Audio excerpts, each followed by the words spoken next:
Warranty കൊടുക്കുക എന്ന് പറയുമ്പോഴത്തേക്കും കുറച്ച് ബുദ്ധിമുട്ടുള്ള കാര്യമാണ്. അതിൻ്റെ അപ്രൂവൽ എടുക്കുക, കാര്യങ്ങളൊക്കെ അതിൻ്റെ പ്രോസസ്സ് കുറച്ച് ഡിഫറൻ്റ് ആണ്. ഇത് എന്തുകൊണ്ട് ഞാനിങ്ങനെ പറയുന്നത് വെച്ച് കഴിഞ്ഞാൽ, നോർമൽ വാറണ്ടി ആണെന്നുണ്ടെങ്കിൽ അതിന് പ്രോസസ്സ് കുറവാണ്. എക്സ്റ്റൻഡ് വാറണ്ടി ആണെന്നുണ്ടെങ്കിൽ പ്രോസസ്സ് കുറച്ച് കൂടുതലാണ്. സ്റ്റീരിയോയുടെ ഭാഗത്തോട്ട് വരുന്ന സമയത്ത് പ്ലഗ് ആൻഡ് പ്ലേ ചെയ്യുന്നുണ്ട്, കറക്റ്റാണ്. പക്ഷേ ബാക്കി ചെയ്യുന്ന കാര്യങ്ങളൊക്കെ പ്ലഗ് ആൻഡ് പ്ലേ ആണോ? ബേസ് വേരിയൻ്റ് വാഹനം എടുത്തതിന് ശേഷം അതിൽ കുറേ ഫിറ്റ്മെൻറ്റ് ചെയ്യണം എന്നൊക്കെ പറഞ്ഞ് കേട്ടിട്ടുണ്ട്. ഞാൻ ആദ്യം തന്നെ അവരോട് പറയുന്നൊരു കാര്യം, നമസ്കാരം, ഞാൻ രാകേഷ് എം ജി.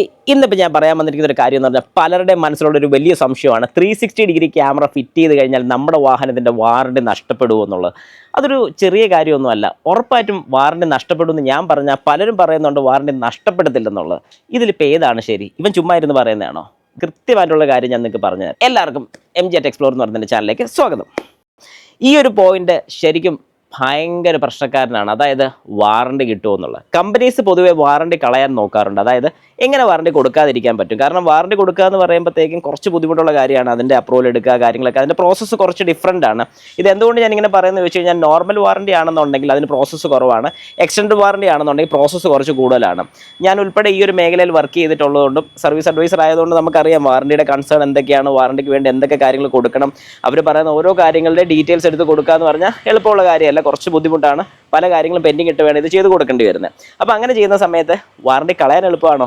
സുഖമായിട്ട് വാറണ്ടി കളയാൻ പറ്റും. പലരും പറയുന്ന പോലെ നമ്മളൊരു അഡീഷണൽ ഫിറ്റ്മെൻറ്റ് ചെയ്യുന്ന സമയത്ത് പ്ലഗ് ആൻഡ് പ്ലേ പ്രശ്നമില്ല. സത്യമാണ്, പ്ലഗ് ആൻഡ് പ്ലേ ഒരു പ്രശ്നമില്ല, നല്ലൊരു കാര്യമാണ്. പ്ലഗ് ആൻഡ് പ്ലേ ചെയ്യുന്ന സമയത്ത് വാറണ്ടിക്ക് പ്രശ്നം വരത്തില്ല, ഇല്ല. പക്ഷേ 360 ഡിഗ്രി ചെയ്യുന്ന സമയത്ത് എവിടെയാണ് പ്ലഗ് ആൻഡ് പ്ലേ? എനിക്ക് മനസ്സിലാകുന്നില്ല. സ്റ്റീരിയോയുടെ ഭാഗത്തോട്ട് വരുന്ന സമയത്ത് പ്ലഗ് ആൻഡ് പ്ലേ ചെയ്യുന്നുണ്ട്, കറക്റ്റാണ്. പക്ഷേ ബാക്കി ചെയ്യുന്ന കാര്യങ്ങളൊക്കെ പ്ലഗ് ആൻഡ് പ്ലേ ആണോ? 360 ഡിഗ്രി ക്യാമറ ഫിറ്റ് ചെയ്യുന്ന സമയത്ത് നമ്മുടെ മിറേഴ്സിൻ്റെ താഴെ ഹോൾ ഇടുന്നുണ്ട്. മിററിന് എന്തെങ്കിലും കംപ്ലയിൻറ്റ് വന്നു, മിററിൻ്റെ മോട്ടറിന് കംപ്ലയിൻറ്റ് വന്നു, മിററിൻ്റെ വയറിങ്ങിന് എന്തൊരു കംപ്ലയിൻറ്റ് വന്നു, എന്തെങ്കിലും ഒരു പ്രശ്നം വന്നു, വാറണ്ടി കിട്ടുമോ? കിട്ടത്തില്ല.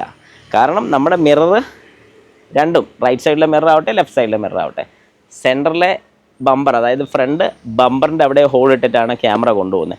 ഇനി ആ പോകുന്ന വയറിങ്ങിൻ്റെ, അതായത് ഏതായാലും ഒരു വയർ അങ്ങോട്ട് വലിച്ചിട്ടാണല്ലോ ക്യാമറ കണക്ട് ചെയ്യുന്നത്. ഈ വയർ എവിടെയെങ്കിലും ഒരസി കമ്പനി വയറിങ്ങിന് ഒരു കംപ്ലയിൻറ്റ് വന്നു എന്ന് സങ്കല്പിക്കുക. അങ്ങനെ ഒരു കംപ്ലയിൻറ്റ് വന്നിട്ടുണ്ടെങ്കിൽ വാറണ്ടി റിജക്റ്റ് ആയി പോകും.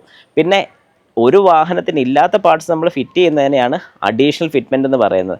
അപ്പോൾ ഒരു അഡീഷണൽ ഫിറ്റ്മെൻറ്റ് ഉണ്ടോ എന്ന് ചോദിച്ചു കഴിഞ്ഞാൽ ആ ഒരു പേരിൽ പോലും വാറണ്ടീസ് കളയാൻ സാധിക്കുന്നുണ്ട്. അതുകൊണ്ട് ഒരു കാരണവശാലും ഉറപ്പിച്ച് നിങ്ങൾക്ക് വാറണ്ടി കിട്ടും എന്ന് പറയാൻ സാധിക്കത്തില്ല. ആ ഒരു കാര്യം നിങ്ങളുടെ മനസ്സിലുണ്ടായിരിക്കണം.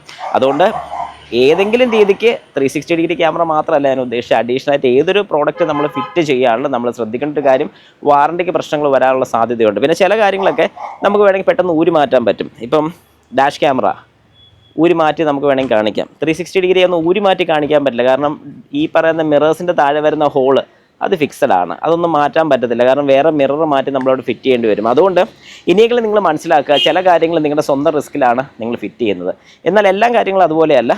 ഇപ്പം ആൻഡ്രോയിഡ് സ്റ്റീരിയോ മാത്രം നിങ്ങൾ ഫിറ്റ് ചെയ്യണം, ഒരു കുഴപ്പമില്ല, ധൈര്യമായിട്ട് നിങ്ങൾക്ക് ആൻഡ്രോയിഡ് സ്റ്റീരിയോ ഫിറ്റ് ചെയ്യാം. കാരണം പ്ലഗ് ആൻഡ് പ്ലേ മാത്രമാണ് വരുന്നത്. അതിനകത്ത് പിന്നീട് നമ്മൾ എന്തെങ്കിലും രീതിക്ക് ആംപ്ലിഫയറോ സബ് ഊഫേഴ്സോ കാര്യങ്ങളൊക്കെ ആഡ് ചെയ്യുന്ന സമയത്ത് നമുക്ക് വയർ കട്ടിങ് ഉണ്ടാകാനുള്ള ചാൻസസ് വന്നാൽ മാത്രം പ്രശ്നം വരത്തുള്ളൂ. കാരണം പല ഇൻഫർടൈൻമെൻറ്റ് സിസ്റ്റത്തിൽ നിന്നും ഔട്ട് പ്രൊവൈഡ് ചെയ്യുന്നില്ല. അതായത് നമ്മുടെ ആംപിലോട്ട് കൊടുക്കാൻ വേണ്ടിയുള്ള ഔട്ടോ കാര്യങ്ങളൊന്നും പ്രൊവൈഡ് ചെയ്യുന്നില്ല.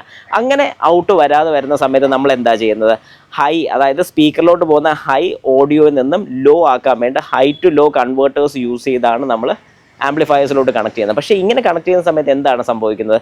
ഒന്നെങ്കിൽ അവർ വയർ കട്ട് ചെയ്യും, അല്ലെങ്കിൽ വയർ ക്രിമ്പ് ചെയ്യും. ഇങ്ങനെ ചെയ്യുന്ന സമയത്തും വാറണ്ടി കട്ടാവാനുള്ള ചാൻസസ് വളരെ കൂടുതലാണ്. അതുകൊണ്ട് തന്നെ നിങ്ങളുടെ വാഹനത്തിന് ഏതൊരു അഡീഷണൽ ഫിറ്റ്മെൻറ്റ് ചെയ്യുകയാണെങ്കിലും, പലരും പറഞ്ഞ് ഞാൻ കേട്ടിട്ടുണ്ട്, ഞാൻ ഒരു ഏറ്റവും ബേസ് വേരിയൻ്റ് വാഹനം എടുത്തതിന് ശേഷം അതിൽ കുറേ ഫിറ്റ്മെൻറ്റ് ചെയ്യണം എന്നൊക്കെ പറഞ്ഞ് കേട്ടിട്ടുണ്ട്. ഞാൻ ആദ്യം തന്നെ അവരോട് പറയുന്നൊരു കാര്യം, നിങ്ങൾ ഈ അഡീഷണൽ ഫിറ്റ്മെൻറ്റ് ചെയ്യുന്നത് നല്ലതാണ്, നല്ല എഫക്റ്റും കാര്യങ്ങളൊക്കെ കിട്ടും.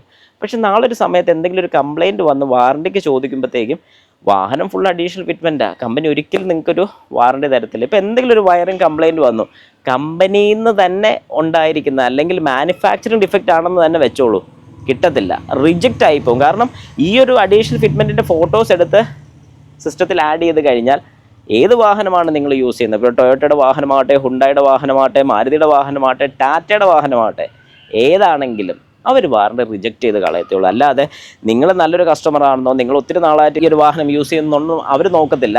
എങ്ങനെ വാറണ്ടി റിജക്റ്റ് ചെയ്യാനേ ശ്രമിക്കത്തുള്ളൂ. കൂടുതലും നമ്മുടെ ഈ ഇൻഷുറൻസിൻ്റെ കാര്യം പറഞ്ഞതുപോലെയൊക്കെ തന്നെയാണ്. അതുകൊണ്ട് നിങ്ങൾ മനസ്സിലാക്കേണ്ട ഒരു കാര്യം, മാക്സിമം ഫിറ്റ്മെൻറ്റ് ചെയ്യുകയാണെങ്കിൽ ശ്രദ്ധിച്ച് ചെയ്യാൻ ശ്രമിക്കുക.